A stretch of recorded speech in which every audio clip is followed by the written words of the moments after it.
तो आज के हमारे म्यूचुअल फंड के सीरीज में हम लोग जो नया फंड का स्कीम देखने वाले हैं जिसका नाम है Kotak infrastructure and economic reform fund. ये एक थीमेटिक फंड है, तो बेसिकली इसका एक हम एनालिसिस करेंगे इस वीडियो में। तो ये जो फंड है, ये फंड एक मिनट, यस, ये फंड जो है ये फंड इन्वेस्ट करता है कंपनीज के इंफ्रास्ट्रक्चरल ग्रोथ में। मतलब ये इंफ्रा वाली जो कंपनीज होती है इसी में ये क्या करता है, अपना पैसा लगाता है। मतलब ये थीमेटिक फंड है, सेक्टोरियल फंड इसको हम बोला जाता है। तो ये जो फंड है ये कंप्लीटली इंफ्रास्ट्रक्चर, कम्युनिकेशन, इन सभी चीजों में ये क्या करता है, पैसा अपना लगाता है। यस, तो इसकी कैटेगरी ऑब्वियसली सेक्टोरियल या थीमेटिक है। ये इंफ्रास्ट्रक्चर फोकस कंपनी के इक्विटी में यानी स्टॉक्स में पैसा लगाता है। तो ये completely dedicated to one sector वाला फंड है। तो ये 2008 में ये लॉन्च हुआ था। कोटक महिंद्रा इसका एएमसी है, एसेट मैनेजमेंट कंपनी, और ये भाई साहब उनके क्या है, फंड मैनेजर है।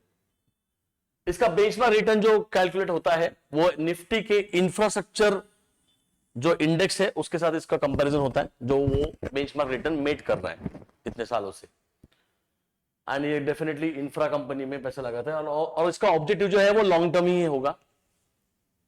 फंड प्रोफाइल की अगर हम बात करेंगे तो इसका एसेट एलोकेशन अगर आप देखेंगे तो लास्ट का कंपनी में लगभग 40% का पैसा जो ये फंड है, जो हम यहाँ पे पैसे इन्वेस्ट करते हैं, लगभग 40% का पैसा ये इंफ्रा कंपनी में, जो लार्ज कैप कंपनी है उसमें पैसा लगाता है। फॉर एग्जांपल कौन है, रिलायंस इंडस्ट्री इज आल्सो उधर, अदानी की कुछ कंपनी है, इन लार्ज कैप कंपनी में ये ज्यादा पैसा लगता है। या फिर आप देखेंगे एल&टी है, या फिर हम देखेंगे एसीसी सीमेंट कंपनियां है, इसमें ज्यादा पैसा लगता है जो लगभग 40% है। स्मॉल कैप कंपनी में 27% का एलोकेशन करते हैं लोग, और मिड कैप कंपनी में लगभग 13.4 का एलोकेशन ये फंड देता है। इसका जो एयूएम है, ये जो लेटेस्ट डेटा हमारे पास आया है उसके हिसाब से इसका अभी हमारे पास जुलाई का डेटा आया, तो लगभग 2400 करोड़ रुपए का एयूएम ये फंड मैनेजर यूज करते हैं, ये फंड के अंडर उन्होंने लिया है। और एनएवी लगभग 76 का एक अट्रैक्टिव प्राइस यहाँ पे देखने को मिलेगा एनएवी का, which is very good. Scope बहुत है वैल्यू बढ़ने के लिए। एक्सपेंस रेशियो भी बहुत कम है, इसका एक एडवांटेज आप बोल सकते हो। रेगुलर प्लान में भी इसका 0.66 मतलब ना के बराबर रेशियो है, एक्सपेंस रेशियो बहुत कम है, तो बहुत ज्यादा मैटर यहाँ पे करता नहीं है वो। मतलब यहाँ पे वो बहुत ज्यादा मैटर करेगा बिकॉज रिटर्न्स यहाँ पे ज्यादा आएंगे। परफॉर्मेंस इसका क्या रहा है, तो पिछले साल में इन्होंने तो सिर्फ 8 से 9% रिटर्न दिया है, एफडी से 2-3% ज्यादा, उससे ज्यादा ये परफॉर्म नहीं कर पाया, क्योंकि ये इंफ्रास्ट्रक्चर है ना। इंफ्रास्ट्रक्चर में क्या होता है कि कंटिन्यूसली काम नहीं चलेंगे, उसका रिजल्ट आने में टाइम जाता है। तो इंफ्रास्ट्रक्चर ये थीमेटिक फंड होने के कारण यहाँ पे रिस्क इंफ्रा की ज्यादा है। मतलब कैसे होता है कि सेक्टोरियल कुछ स्लो डाउन आ गया तो ये फंड को इंपैक्ट करेगा, ये बेसिक उसके प्रॉब्लम्स होते हैं। 3 साल में इसने 22% का रिटर्न दिया है, और सबसे इंपॉर्टेंट 5 साल ये ठीक है, और सबसे इंपॉर्टेंट ये है कि इंसेप्शन के बाद, मतलब से ये फंड आया है तब से लगभग 18.27 का ये फिगर आगे पीछे हो सकता है, ये हमने जो ऑनलाइन हमें फिगर मिला वही हमने लिया है। इसका सीएजीआर मेंटेन किया, which is a very very good returns in the long run. 18% का रिटर्न साल में मिलना is a very nice return in the equity segment, जो एक थीमेटिक में तो बहुत अच्छा है, क्योंकि इंडिया की ग्रोथ स्टोरी भी है ना। इंडिया का अगर आप ग्रोथ स्टोरी देखेंगे तो बढ़िया ये हुआ है हमारा 2008 जब ये इंसेप्शन हुआ था, उसके बाद से लेकर 2025 तक हमारा रोड बने, बहुत सारी चीजें बनी। 2014 के बाद नितिन गडकरी जी आए, बहुत ज्यादा रोड के काम हुए, सीमेंट ज्यादा यूज हुआ, कम्युनिकेशन में बहुत ज्यादा काम हुए, टावर बहुत जगह पे गए, हम लोग डेटा ज्यादा यूज करने लगे, मोबाइल डेटा या फिर वाईफाई के ज्यादा लाइंस हमारे पास आए, जो भी उसको वो केबल्स बोलते हैं। तो इन सब में ज्यादा काम हुआ है। बुलेट ट्रेन का काम चल रहा है, वंदे भारत हुआ, तो रेलवे के लाइंस भी ज्यादा हुए, तो इन कंपनी को डेफिनेटली उसका बेनिफिट मिला है, पास डेटा। उसके बाद भारतीय एयरटेल में 7.4 है, ये कम्युनिकेशन में भी इन्वेस्ट करता है। रिलायंस इंडस्ट्री में 5% का एलोकेशन है, एल&टी में 4.7 लगभग सेम, श्री सीमेंट जो बड़ी लार्ज कैप कंपनी है उसमें 4.5, एंड सोलर एनर्जी में भी पैसा लगाता है, मतलब बहुत अच्छी बात है, रिन्यूएबल एनर्जी वाला भी है। तो 3.2 का इसमें एलोकेशन इस फंड ने दिया है, विच इज मतलब एक बढ़िया है, इसमें डाइवर्सिफाइड है, मतलब थीमेटिक होने के बाद भी थोड़ा सा डाइवर्सिफाइड किया है उसी सेक्टर्स में।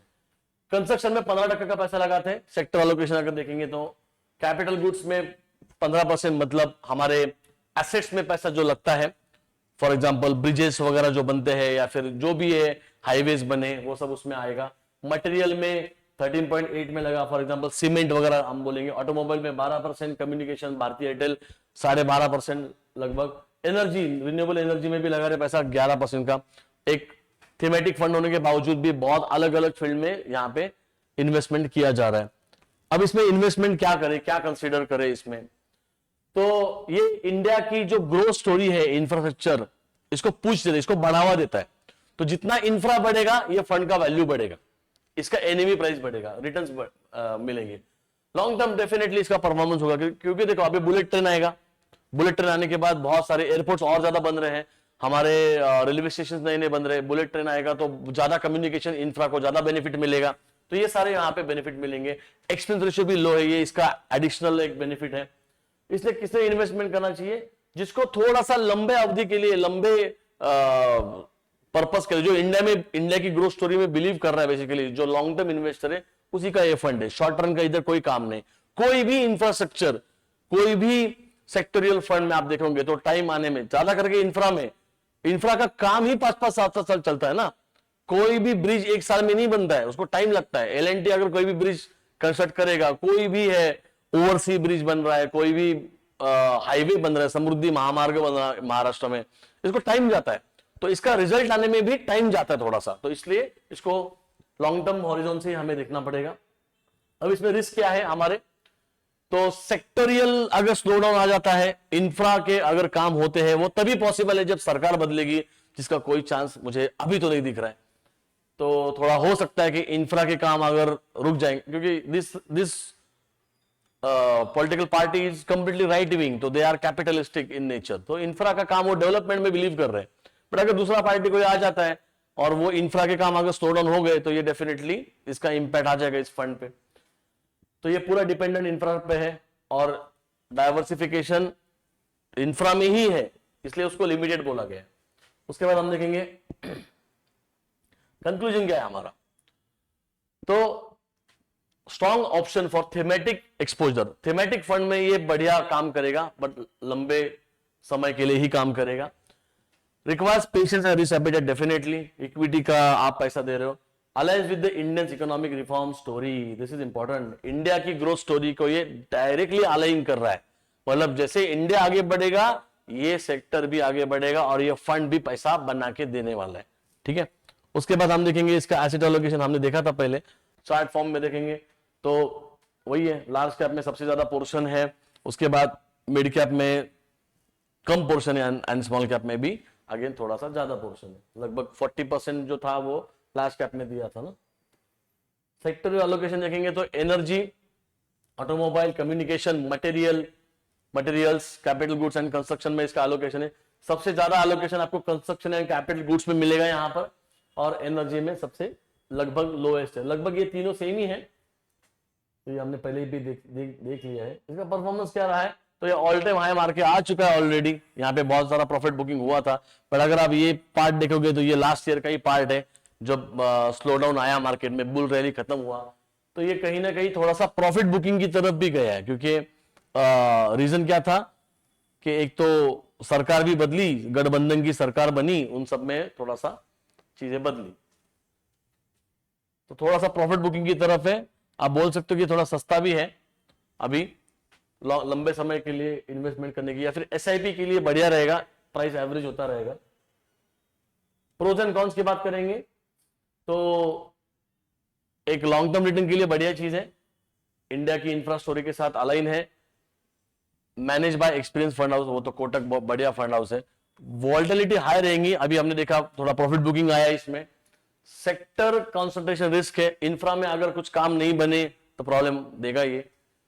Short term under performance, definitely short term में ये चला ही नहीं। अगर आपने उसके 1-3 साल का परफॉर्मेंस देखा तो ये सबसे लोएस्ट परफॉर्मेंस में आपको मिलेगा, तो इसको लंबे समय के लिए रखना होगा। रिस्क लेवल क्या है हमारी, suitable only for investor with long term, वही है टॉपिक, लॉन्ग टर्म वालों के ही है जिसका रिस्क एपेटाइट है, और जो इंडिया की इंफ्रा में बिलीव कर रहा है। अगर इसमें बिलीव नहीं कर रहा है तो छोड़ दो। इंफ्रास्ट्रक्चर में अगर आपको लग रहा है कि अभी सैचुरेशन आ गया है, तो ये फंड आपके लिए बिल्कुल सही नहीं है, ठीक है। बट आई बिलीव कि अभी भी बहुत सारे काम इंडिया में बाकी है, बहुत सारे एयरपोर्ट बनने हैं, बहुत सारे रेलवे स्टेशन है, बहुत सारी चीजें इंडिया में बनेगी, ठीक है। तो की पॉइंट्स बेसिकली, टाइमलाइन इसका, out perform benchmark during the infra push, this is important. इसने जो हमारा निफ्टी का जो ये था ना इंडेक्स, जिसके साथ हम लोग उसको कंपेयर कर रहे हैं, तो यहाँ पे उसका क्राइटेरिया मेट किया है, बेंचमार्क रिटर्न से ज्यादा ही परफॉर्मेंस कर रहा है, और एईएम अच्छा है, और एनएवी सस्ता है। This is attractive point. NAV बहुत ज्यादा महंगा नहीं, 2-3 हजार का एनएवी नहीं चल रहा है, सस्ते में मिल रहा है। तो आप ऐसे ही कुछ इंफॉर्मेशन के लिए आप हमें कांटेक्ट कर सकते हैं। हम यहाँ पर कंटेंट भी बनाते हैं, शेयर मार्केट का क्लास भी लेते हैं, और हमारा फिनटेज कैपिटल में हम लोग म्यूचुअल फंड्स वगैरह फाइनेंशियल प्लानिंग करते हैं, वेल्थ मैनेजमेंट का हम लोग यहाँ पर करते हैं। हमारा ऐप भी लॉन्च हुआ है एंड्रॉइड पे एंड iOS पे, आप देख सकते हैं फिनटेज कैपिटल के नाम से। आपको लॉग इन डिटेल्स पहले हमसे कांटेक्ट करना पड़ेगा, उसके लिए आप हमारे ऐप के थ्रू भी यहाँ पर इस फिनटेज कैपिटल को, अगर आप आपके ऐप स्टोर में, आपके प्ले स्टोर में सर्च करोगे तो आपको ये ऐप मिल जाएगा हमारा, जिसमें हम लोग क्या करते हैं, म्यूचुअल फंड का ये हमारा डेडिकेटेड ऐप है, और जिसमें हम लोग आपको पूरा आपका पोर्टफोलियो रीबैलेंस करके देते हैं। We have AI generated software, उस पर भी मैं आपको वीडियो बना के दिखाऊंगा, जिसमें हम लोग पूरा परफॉर्मेंस आपको दिखाएंगे। किसी क्लाइंट का मैं आपको करके दिखाता हूँ पूरा एनालिसिस, जहाँ पे हमको पता चलेगा कि कौन सा जो फंड है वो परफॉर्मिंग है नहीं है। और under Vikrant share market academy हम लोग क्लासेस लेते हैं शेयर मार्केट के, जहाँ पे बेसिक्स, मोस्टली सबको पता है ये चीजें, बेसिक्स का होता है, एडवांस टेक्निकल का होता है, फ्यूचर ऑप्शंस का भी होता है। डिटेल्स के लिए आप हमें इस नंबर पे कांटेक्ट कर सकते हो। अगर फोन नहीं पिक होता है तो आप व्हाट्सएप कर सकते हो, आपको डेफिनेटली यहाँ पे रिप्लाई आएगा। तो मिलते हैं अगले वीडियो में किसी नए फंड के साथ। Thank you for watching this video.